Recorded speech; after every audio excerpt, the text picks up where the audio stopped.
साथीहरू कस्तो दुःख गरेर यति ठुलो उकालो चढेर म यहाँसम्म पुगेँ। हेर्नु न, पानी पर्ने जस्तो मौसम भएर अब घर जान बाहेक अरू कुनै विकल्प छैन। यहाँ यस्तो राम्रो भिडियो बनाउँछु भनेर हिँड्नु न म पापा कि परी म पापा कि परी है म चाहिँ।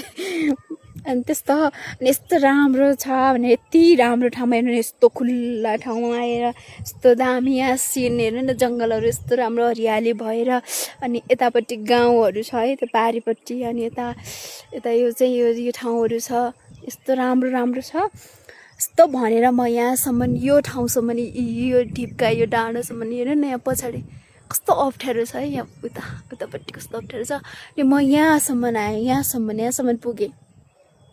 लास्टमा हेर्नु त, यो बिजोग भयो।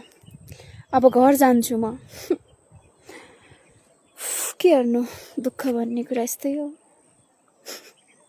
अब घर जान्छु, भोलि आउँछु। अब यसलाई म न त केही गर्न सक्छु, न त टार्न सक्छु, न त केही गर्न सक्दैन। घर जानु बाहेक अरू कुनै पनि विकल्प छैन।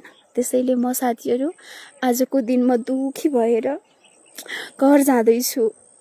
तर यो भिडियो पुरा हेर्नुस् ल, अनि मलाई माया गरिदिनुस् ल, ताकि म यहाँ भिडियो बनाउन पाइनँ भनेर दुखी नहुँ। हजुरहरूले यो भिडियोमा माया गर्यो भने त मलाई खुसी लाग्छ नि झन्। Okay, by by, Tata.